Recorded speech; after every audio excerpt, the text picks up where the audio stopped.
ಪ್ರಿಯ ನಿರೀಕ್ಷಕರೇ ನಮಸ್ಕಾರ. ಬೀರ್ಬಲ್ನ ವಿಶೇಷ ಕಾರ್ಯಕ್ರಮಕ್ಕೆ ಆತ್ಮೀಯವಾದ ಸ್ವಾಗತ. ವೀಕ್ಷಕರೇ, ಒಂದು ಇಂಟ್ರೆಸ್ಟಿಂಗ್ ಟಾಪಿಕ್, ಇದುವರೆಗೂ ಕೂಡ ಎಲ್ಲೂ ಚರ್ಚೆ ಆಗದಂತಹ ವಿಷಯ ಇದು. ಸೋನಿಯಾ ಗಾಂಧಿ ಅವರ ಆಸ್ತಿಗೆ ವಾರಸ್ದಾರರು ಯಾರು? ಸೋನಿಯಾ ಗಾಂಧಿ ಅವರ ಸಾವಿರಾರು ಕೋಟಿ ಆಸ್ತಿ ಮಗ ರಾಹುಲ್ ಪಾಲಾಗುತ್ತೋ ಅಥವಾ ಮಗಳು ಪ್ರಿಯಾಂಕಾ ವಾದ್ರಾ ಅವರ ಕೈ ಸೇರುತ್ತೋ? ಇಷ್ಟು ದಿನ ಎಲ್ಲೂ ಚರ್ಚೆ ಆಗದ ಈ ವಿಷಯ ಈಗ ಯಾಕೆ ಚರ್ಚೆ ಆಗ್ತಿದೆ? ಅದಕ್ಕೆ ಕಾರಣ ಕೂಡ ಇದೆ. ಒಂದು ಇಂಟ್ರೆಸ್ಟಿಂಗ್ ಹಾಗೂ ಎಕ್ಸ್ಕ್ಲೂಸಿವ್ ನ್ಯೂಸ್ ಒಂದು ಬಂದಿದೆ. ಏನಪ್ಪ ಅಂದರೆ, ಸೋನಿಯಾ ಗಾಂಧಿ ಅವರು ತಮ್ಮ ವಿಲ್ಲನ್ನು ರೆಡಿ ಮಾಡಿಸ್ತಾ ಇದ್ದಾರೆ ಅನ್ನೋದು. ಏನಿದು ವಿಷಯ, ಯಾರ ಹೆಸರಲ್ಲಿ ಈ ವಿಲ್ಲು, ಎಲ್ಲವನ್ನು ಕೂಡ ಸ್ವಲ್ಪ ಡೀಟೇಲ್ ಆಗಿ ನೋಡ್ತಾ ಹೋಗೋಣ. ವಿಡಿಯೋವನ್ನು ಕೊನೆವರೆಗೂ ಕೂಡ ಮಿಸ್ ಮಾಡಿದೆ ನೋಡಿ.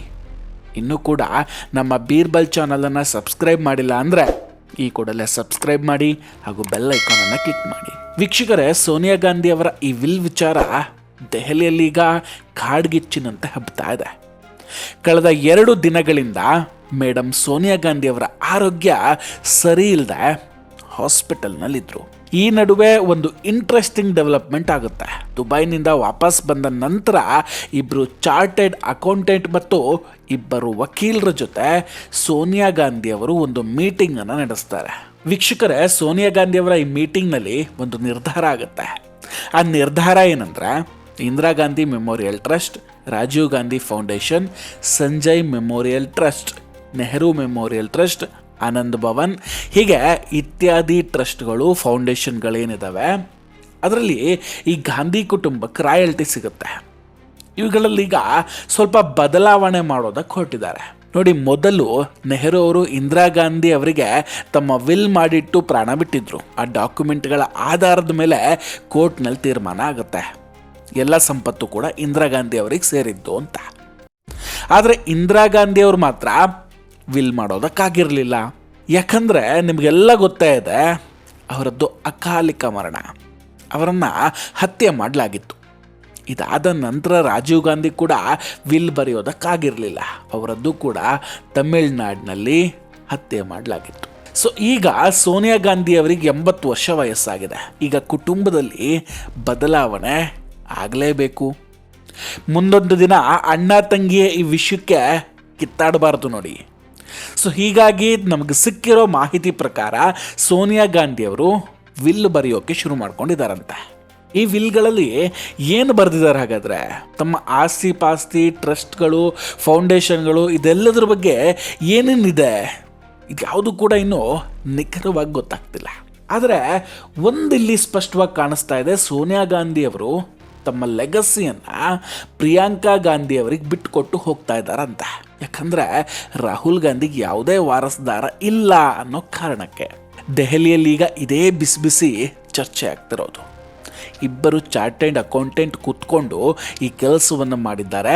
ಇದೆಲ್ಲದರ ನಡುವೆ ಒಂದು ಖತರ್ನಾಕ್ ಆದಂತಹ ವಿಷಯ ಏನಪ್ಪ ಅಂದರೆ, ನೆಹರು ಅವರು ಇಂದಿರಾ ಗಾಂಧಿಗೆ 85 ಬಾಕ್ಸ್ಗಳಲ್ಲಿ ತಮ್ಮ ವಿಲ್ಲನ್ನು ಬರೆದು ಕೊಟ್ಟಿದ್ರು. ಅದು ನೆಹರು ಮೆಮೋರಿಯಲ್ ಟ್ರಸ್ಟ್ನಲ್ಲೇ ಇತ್ತು. ಇಂಟ್ರೆಸ್ಟಿಂಗ್ ಏನಂದರೆ, ಅದರಲ್ಲಿ ನೆಹರು ಅವರು ಮೌಂಟ್ ಬ್ಯಾಟನ್ನ ವೈಫ್ಗೆ ಹಾಗೂ ಪಟೇಲ್ ಜಗಜೀವನ್ ರಾವ್ಗೆ ಮತ್ತು ಅಂಬೇಡ್ಕರ್, ಅನಂತ್ ಸ್ವಾಮಿ ಅಯ್ಯಂಗಾರ್ ಅವರಿಗೆ ಬರೆದಂತಹ ಪತ್ರಗಳು ಕೂಡ ಇದ್ವು. ಆ ಲೆಟರ್ಸ್ಗಳು ತುಂಬ ಸಮಯ ನೆಹರು ಮೆಮೋರಿಯಲ್ನಲ್ಲೇ ಇದ್ವು. ಆದರೆ ಸೋನಿಯಾ ಗಾಂಧಿ ಅವರು ಅದೆಲ್ಲವನ್ನು ಎತ್ಕೊಂಡು ಹೋಗಿದ್ದಾರೆ. ಒಂದಲ್ಲ ಎರಡಲ್ಲ 85 ಬಾಕ್ಸ್ಗಳನ್ನು ಕದ್ದಿದ್ದಾರೆ ಅನ್ನೋ ಆರೋಪ ಅವ್ರ ಮೇಲಿದೆ. ಅದಕ್ಕೆ ಸಂಬಂಧಿಸಿದಂಗೆ ಅವರ ವಿರುದ್ಧ ಒಂದು ಕೇಸ್ ಕೂಡ ದಾಖಲಾಗಿದೆ. ಅದರಿಂದ ಬಚಾವಾಗೋದಕ್ಕೆ ಮತ್ತು ಅವರ ಆರೋಗ್ಯ ಸರಿ ಇಲ್ಲದ ಕಾರಣ 2026 ಏಪ್ರಿಲ್ ಒಳಗೆ ಈ ವಿಲ್ಲನ್ನು ರಿಜಿಸ್ಟರ್ ಮಾಡಬೇಕಾಗಿದೆ. ಅವರ ಎಲ್ಲ ಟ್ರಸ್ಟ್ಗಳು, ಒಟ್ಟಾರೆ 18 ಟ್ರಸ್ಟ್ಗಳು ಅಷ್ಟರ ಒಳಗೆ ವಿಲ್ ಆಗಬೇಕಿದೆ.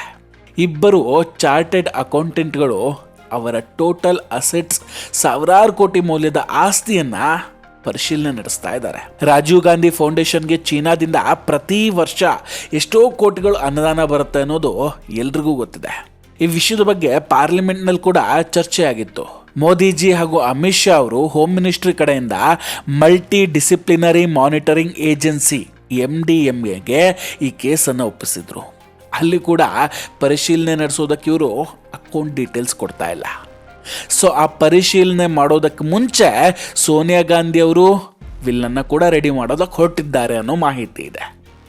ನೋಡಿ, ಒಂದಲ್ಲ ಒಂದು ದಿನ ಮನುಷ್ಯ ಸಾಯಲೇಬೇಕು.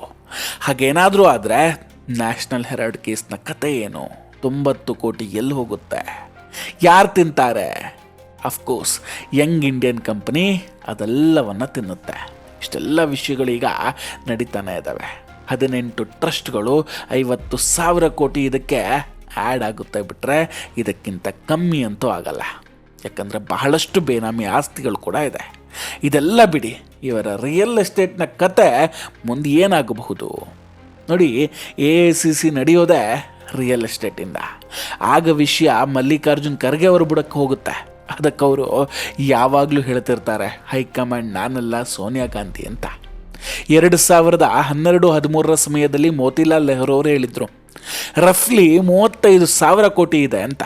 ಆನಂದ್ ಭವನ, ತಮಿಳುನಾಡಿನಲ್ಲಿ ಸತ್ಯಮೂರ್ತಿ ಭವನ, ಕೇರಳದಲ್ಲಿ ಕಾಂಗ್ರೆಸ್ ಭವನ, ವೆಸ್ಟ್ ಬಂಗಾಳ್ನಲ್ಲಿ ಕಾಂಗ್ರೆಸ್ ಭವನ, ಮಧ್ಯಪ್ರದೇಶದಲ್ಲಿನ ಕಾಂಗ್ರೆಸ್ ಭವನ, ಲಕ್ನೋದಲ್ಲಿನ ಇಂದಿರಾ ಭವನ, ಅಲಹಾಬಾದ್ನಲ್ಲಿನ ನೆಹರು ಭವನ, ಇದೆಲ್ಲವನ್ನು ಸೇರಿಸಿದ್ರೆ ಸುಮಾರು 35,000 ಕೋಟಿ ರೂಪಾಯಿಗಳು. ಇದೆಲ್ಲ ಎಲ್ಲಿ ಹೋಗುತ್ತಾಗಾದ್ರೆ? ಪಕ್ಷದ ರಾಷ್ಟ್ರಾಧ್ಯಕ್ಷರಾಗಿರುವ ಮಲ್ಲಿಕಾರ್ಜುನ್ ಖರ್ಗೆ ಅವ್ರು ತಗೋತಾರಾ? ಇಲ್ಲಾಂದರೆ ಅವರ ಮಗ ಪ್ರಿಯಾಂಕ್ ಖರ್ಗೆ ಅವ್ರು ತಗೋತಾರ? ಯಾರು ತಗೋತಾರೆ? ನೋಡಿ, ಇದು ಟ್ರಸ್ಟ್ ಆಗಿರುವ ಕಾರಣಕ್ಕೆ ಸರ್ಕಾರ ಇದರ ಮೇಲೆ ತನಿಖೆ ನಡೆಸಿ ಈ ಟ್ರಸ್ಟನ್ನು ನ್ಯಾಷನಲೈಸ್ ಕೂಡ ಮಾಡಬಹುದು. ಪ್ರಧಾನಮಂತ್ರಿ ನರೇಂದ್ರ ಮೋದಿ ಅವರು ಇತ್ತೀಚೆಗಷ್ಟೇ ಹೇಳಿದರು, ಇದು ಇಂಡಿಯನ್ ನ್ಯಾಷನಲ್ ಕಾಂಗ್ರೆಸ್ ಅಲ್ಲ, ಮಾವೋಯಿಸ್ಟ್ ಮುಸ್ಲಿಂ ಕಾಂಗ್ರೆಸ್ ಅಂತ.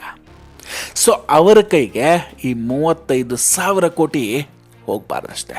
ವಿಚಿತ್ರ ನೋಡಿ, ಇಷ್ಟೆಲ್ಲ ಇದ್ರೂ ಇದೇ ಕುಟುಂಬ ನಮ್ಮ ಹತ್ರ ದುಡ್ಡಿಲ್ಲ ಅಂತ ಡ್ರಾಮಾ ಮಾಡುತ್ತೆ. ಇನ್ನೊಂದು ಇಂಟ್ರೆಸ್ಟಿಂಗ್ ವಿಷಯ ಏನಂದರೆ, ರಾಜೀವ್ ಗಾಂಧಿ ಅವರು ಕೂಡ ತಮ್ಮ ವಿಲ್ಲನ್ನು ಪ್ರಿಯಾಂಕರ ಹೆಸರಲ್ಲಿ ಮಾಡಿದರು.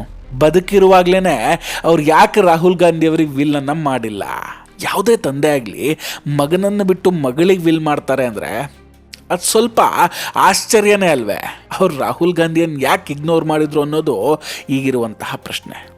ಇದನ್ನೆಲ್ಲ ನೋಡ್ತಾ ಇದ್ರೆ ಇನ್ನೊಂದು ಅನುಮಾನ ಕೂಡ ಮೂಡುತ್ತೆ. 2029 ಚುನಾವಣೆಯಲ್ಲಿ ಇವರೆಲ್ಲ ಸೋತು ಗಂಟು ಮೂಟೆ ಕಟ್ಕೊಂಡು ವಿದೇಶಕ್ಕೆ ಹೋಗ್ತಾರಾ ಅಂತ ನೋಡೋಣ. ಆ ದಿನ ಕೂಡ ಬಂದರೂ ಬರಬಹುದು. ವೀಕ್ಷಕರ, ಇದೆಲ್ಲದರ ಬಗ್ಗೆ ನಿಮ್ಮ ಅಭಿಪ್ರಾಯ ಏನು? ದಯವಿಟ್ಟು ಕಮೆಂಟ್ ಮಾಡಿ ತಿಳಿಸಿ. ನಾವು ಕೊಟ್ಟಂತಹ ಈ ಎಲ್ಲ ಮಾಹಿತಿಗಳು ನಿಮಗೆ ಇಷ್ಟ ಆಗಿದ್ದರೆ ದಯವಿಟ್ಟು ವಿಡಿಯೋವನ್ನು ಲೈಕ್ ಮಾಡಿ ಹಾಗೂ ಶೇರ್ ಮಾಡಿ. ಇನ್ನೂ ಕೂಡ ನಮ್ಮ ಬೀರ್ಬಲ್ ಚಾನಲನ್ನು ಸಬ್ಸ್ಕ್ರೈಬ್ ಮಾಡಿಲ್ಲ ಅಂದರೆ ಈ ಕೂಡಲೇ ಸಬ್ಸ್ಕ್ರೈಬ್ ಮಾಡಿ ಹಾಗೂ ಬೆಲ್ ಐಕಾನನ್ನು ಕ್ಲಿಕ್ ಮಾಡಿ. ನಮಸ್ಕಾರ, ಟೇಕ್ ಕೇರ್ ಆ್ಯಂಡ್ ಬಾಯ್ ಬಾಯ್. ಮತ್ತೆ ಭೇಟಿಯಾಗೋಣ. ಜೈ ಹಿಂದ್.